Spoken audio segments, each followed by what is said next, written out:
The Wearied Christ by Alexander Maclaren. Jesus therefore, being wearied with his journey, sat thus on the well. He said unto them, I have meat to eat, that ye know not of. John 4:6 and 32. Two pictures result from these two verses, each striking in itself and gaining additional emphasis by the contrast.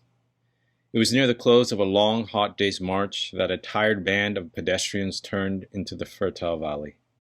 There, while the disciples went into the little hill village to purchase, if they could, some food from the despised inhabitants, Jesus, apparently too exhausted to accompany them, sat thus on the well. That little word, thus, seems to have a force difficult to reproduce in English. It is apparently intended to enhance the idea of utter weariness, either because the word wearied is in thought to be supplied, sat being thus wearied on the well, or because it conveys the notion which might be expressed by our just as he was. As a tired man flings himself down anywhere and anyhow, without any kind of preparation beforehand, and not much caring where it is that he rests. Thus, utterly worn out, Jesus Christ sits on the well, while the western sun lengthens out the shadows on the plain. The disciples come back, and what a change they find. Hunger gone, exhaustion ended, fresh vigor in their wearied master. What has made the difference?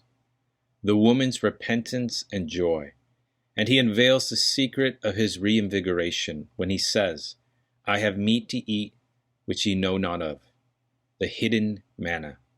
My meat is to do the will of him that sent me, and to finish his work. Now I think if we take just 3 points of view, we shall gain the lessons of this remarkable contrast. Note then, the wearied Christ, the devoted Christ, the reinvigorated Christ. 1. The wearied Christ. How precious it is to us that this gospel, which has the loftiest things to say about the manifest divinity of our Lord and the glory that dwelt in him, is always careful to emphasize also the manifest limitations and weaknesses of his manhood.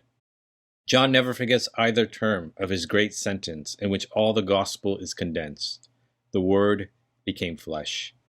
Ever he shows us the Word, ever the flesh. Thus it is he only who records the saying on the cross, I thirst. It is he who tells us how Jesus Christ, not merely for the sake of getting a convenient opening of a conversation, or to conciliate prejudices, but because he needed what he asked, he said to the woman of Samaria, Give me to drink. So the weariness of the Master stands forth for us as pathetic proof that it was no shadowy investiture with an apparent manhood to which he stooped, but a real participation in our limitations and weaknesses, so that work to him was fatigue, even though in him dwelt the manifest glory of that divine nature which fainteth not, neither is weary. Not only does this pathetic incident teach us, for our firmer faith, and more sympathetic and closer apprehension, the reality of the manhood of Jesus Christ, but it supplies likewise some imperfect measure of his love, and reveals to us one condition of his power. If he had not himself known weariness, he never could have said, Come unto me, all ye that are weary and heavy laden, and I will give you rest. It was because himself took our infirmities, and amongst these the weaknesses of tired muscles and exhausted frame, that he giveth power to the faint, and to them that hath no might he increaseth strength. The Creator must have no share in the infirmities of the creature. It must be his unwearied power that calls them all by their names, and because he is great in might, not one of the creatures of his hand can fail. But the Redeemer must participate in that form which he redeems, and the condition of his strength being made perfect in our weakness, is that our weakness shall have cast a shadow upon the glory of his strength. The measure of his love is seen in that, long before Calvary, he entered into the humiliation and sufferings and sorrows of humanity. A condition of his power is seen in that, for as much as the children were partakers of flesh and blood, he also himself likewise took part of the same, not only that through death he might deliver from death, but that in life he might redeem from the ills and sorrows of life. Nor does that exhausted figure, reclining on Jacob's well, preach to us only what he was. It proclaims to us likewise what we should be. For if his work was carried on to the edge of his capacities, and if he shrank not from service because it involved toil, what about the professing followers of Jesus Christ, who think that they are exempted from any form of service because they can plead that it will weary them? What about those who say that they tread in his footsteps and have never known what it was to yield upon one comfort, one moment of leisure, one thrill of enjoyment, or to encounter one sacrifice, one act of self-denial, one aching of weariness for the sake of the Lord that bore all for them? The wearied Christ proclaims his manhood, proclaims his divinity and his love, and rebukes us who consent to walk in the way of his commandments, only on condition that it can be done without dust or heat, and who are ready to run the race that is set before us, only if we can come to the goal without perspiration or turning a hair. Jesus, being wearied with his journey, sat thus on the well. 2. Still further notice here the devoted Christ. It is not often that he lets us have a glimpse into the innermost chambers of his heart, insofar as the impelling motives of his course are concerned. But here he lays them bare. My meat is to do the will of him that sent me, and to finish his work. Now, it is no mere piece of grammatical pedantry when I ask you to notice that the language of the original is so constructed as to give prominence to the idea that the aim of Christ's life was the doing of the Father's will. And that is the aim, rather than the actual performance and realization of the aim, which is pointed at by our Lord. The words would be literally rendered, my meat is that I may do the will of him that sent me and finish his work. That is to say, the very nourishment and refreshment of Christ was found in making the accomplishment of the Father's commandment his ever-impelling motive, his ever-pursued goal. The expression carries us into the inmost heart of Jesus, dealing as it does with the one all-pervading motive rather than with the resulting actions, fair and holy as they were. Brethren, the secret of our lives, if they are at all to be worthy and noble, must be the same. The recognition not only, as they say now, that we have a mission, but that there is a sender, which is a wholly different view of our position, and that he who sends is the loving Father, who has spoken to us in that dear Son, who himself made it his aim thus to obey, in order that it might be possible for us to re-echo his voice and to repeat his aim. The recognition of the sender, the absolute submission of our wills to his, must run through all the life. You may do your daily work, whatever it be, with this for its motto, the will of the Lord be done. And they who thus can look at their trade or profession and see the trivialities and monotonies of their daily occupations in the transfiguring light of that great thought will never need to complain that life is small, ignoble, wearisome, insignificant. As with pebbles in some clear brook with the sunshine on it, the water in which they are sunk glorifies and magnifies them.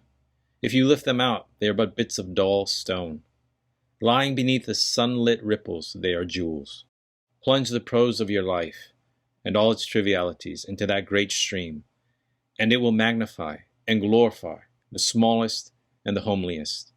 Absolute submission to the divine will and the ever-present thrilling consciousness of doing it were the secret of Christ's life and ought to be the secret of ours. Note the distinction between doing the will and perfecting the work. That implies that Jesus Christ, like us, reached forward in each successive act of obedience to the successive manifestations of the Father's will to something still undone. The work will never be perfected or finished, except on condition of continual fulfillment, moment by moment, of the separate behests of that divine will. For the Lord, as for his servants, this was the manner of obedience, that he pressed towards the mark, and by individual acts of conformity secure that at the last the whole work should have been so completely accomplished that he might be able to say upon the cross, "It is finished." Thus, if we have any right to call ourselves his, we too have to live. 3. Lastly, notice the reinvigorated Christ. I have already pointed out the lovely contrast between the two pictures, the beginning and the end of this incident, so I need not dwell upon that. The disciples wondered when they found that Christ desired and needed none of the homely sustenance that they had brought to him. And when he answered their sympathy rather than their curiosity, for they did not ask him any questions, but they said to him, "Master, eat." And he responded, "I have meat to eat that ye know not of." They, in their blind, blundering fashion, could only imagine that somebody had brought him something. So they gave occasion for the great words upon which we have been touching. Notice, however, that Christ here sets forth the lofty aim at conformity to the divine will, and fulfillment of the divine work, as being the meat of the soul. It is the true nourishment for us all.